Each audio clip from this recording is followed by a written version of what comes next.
A big piece of the logistical puzzle of travel nursing is trying to figure out housing.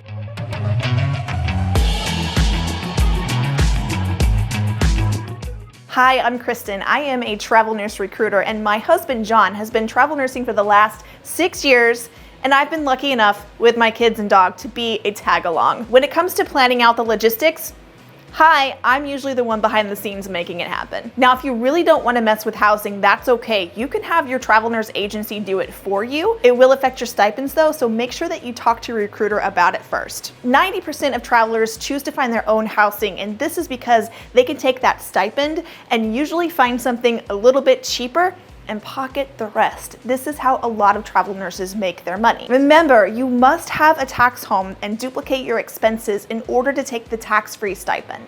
And we're gonna talk about that a little bit later in a future video about taxes specifically. In this video, we're gonna talk about 4 options for housing: furnished housing, unfurnished housing, hotels, and our specialty, RV living. We'll discuss the pros and cons of each one, some tips, and what to do if you're having trouble finding housing.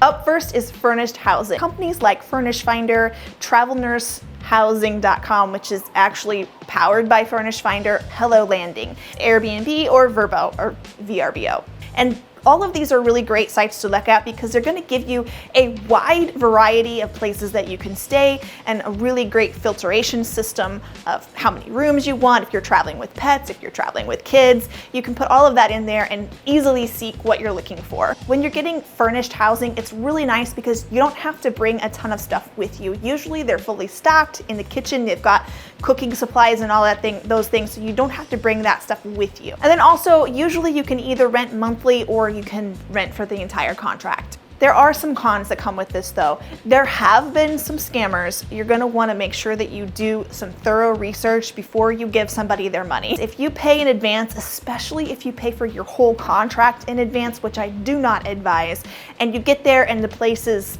not what you expected, or it's in a bad area, it could be hard to get your money back. The thing I really don't like about Airbnbs is that they are usually just significantly higher to rent. And the other con is just be aware of extra fees. You're gonna have a deposit. You might have a pet deposit and an extra pet fee if you're bringing your fur baby with you.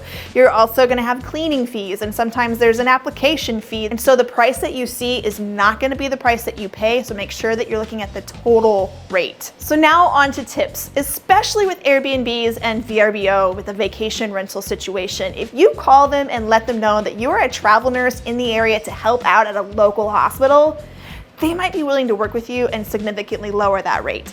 Only thing I would say about that is be careful because you'll have less protection if you're just Venmoing them money. In Furnished Finders, one thing that you can do is make sure that you're not only just seeking out properties, but you also use the little search feature that is a housing request, because then Furnished Finders actually puts a request out to a whole variety of people in that area, and maybe to a listing that you didn't realize was available. Have the owner do a walk through the property via FaceTime or Facebook Messenger or Zoom or something where you can see them in real time as they're walking through the property, so you can get a really good idea of what you're going to arrive to. Book a hotel room for the first week or 2 weeks so that you can get to know the area better and you can personally go tour some of the different housing situations and make a better decision on which one you want to go with. This is also a really great tip to do just in case there's something wrong with your contracts.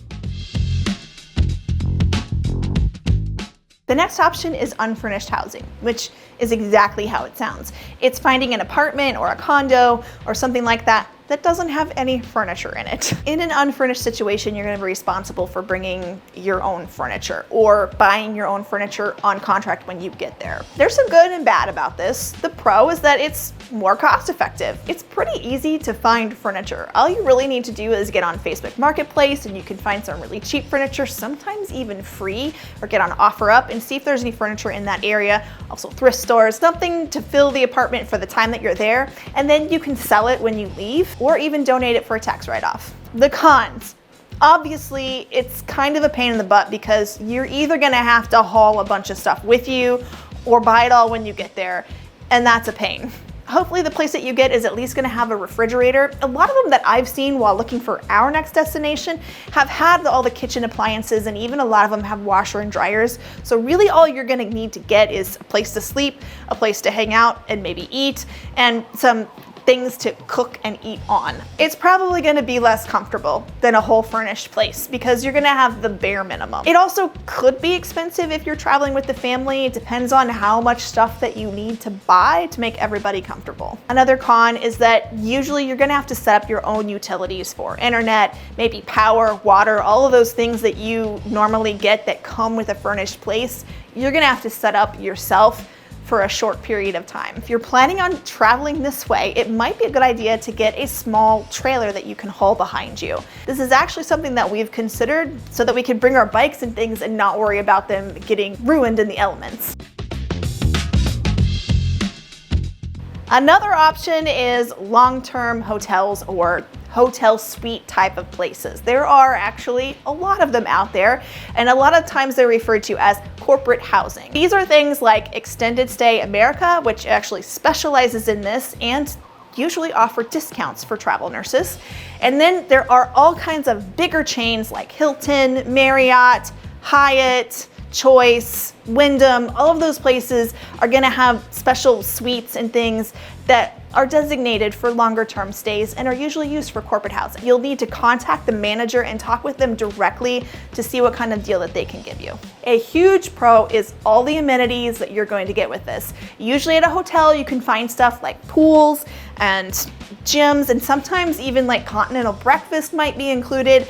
There are a lot and of course, turning your room over, that's a huge amenity. Here's the cons. It's a small space. If you are lucky enough to have a kitchen or like a mini kitchenette area, it's probably not going to be that extensive, and so you're likely not going to be cooking as much inside your hotel room, which means you're going to spend extra money eating out. This next one is the one that I'm the most familiar with, and that is RVing. RVing is a fantastic option if you are wanting to go somewhere and not have to move out of your own space. You take your own space with you, and that's what moves them from place to place. It's always like your home surroundings stay the same, only your location changes, which is really awesome. We loved it for our kids because our kids all had their own spaces and their own beds, and it never had to change no matter what contract that we went to. Okay, there is probably going to be a pretty large upfront expense on RVing, especially if you're looking to buy an RV now. It is the cost of the RV and the truck is going to be high, but once you have that all set up, generally your RV spot is going to be significantly less than renting an apartment or finding furnished housing somewhere. You always have what you need because you're literally bringing your whole house with you. If you're an outdoorsy person, this is a really awesome option for you because you get to be outdoors a lot more. The RV community is amazing.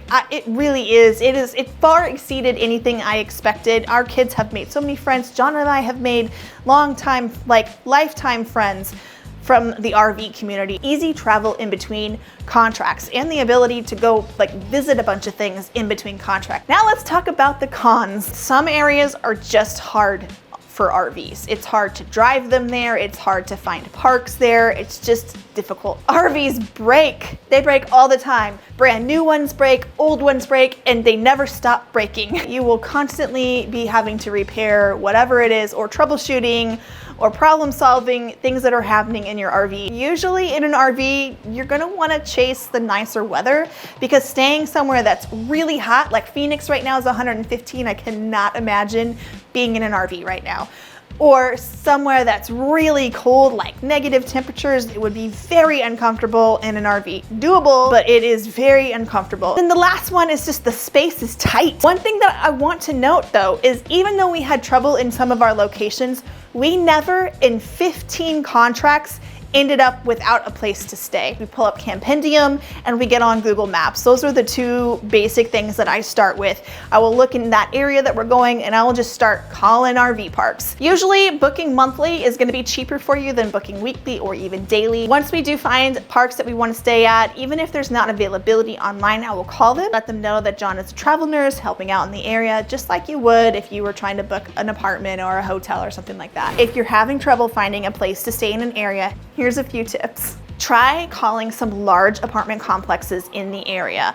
They may actually have a couple of apartments that are furnished that they could rent out to you, or even be able to work out a shorter term lease. Often they'll advertise 6 months or 12 months, and they might be willing to do a shorter term with you. Reach out on Facebook groups. There are all kinds of Facebook groups, usually in a certain area that you're going to. Hop in there and then just search and see, ask a question, or use the search feature and see if you can find anyone else who is having trouble looking for places to stay there. Also, you can do the same thing with Craigslist and Zillow, of all places. I've actually had more luck contacting people on Zillow with them getting back to me than I have on Furnished Finders. Just get on Google Maps and look in that area. This works better with like a larger city, but get on that area and then like search in the, type in the search function corporate housing, and it will pull up places that you might be able to call and look into. Be persistent.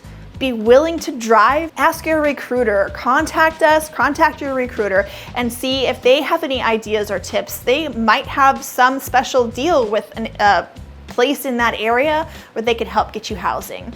And finally, if you've already started your contract and maybe you're staying in a hotel for the time being until you find something new, ask your coworkers, ask your manager, and see if they have any suggestions for you. Hopefully, after all of this, you have a better idea on how to secure housing. Now it's time to start your job. In the next video, John will be back to let you know how you can prepare for your first day at work. Thank you so much for being here.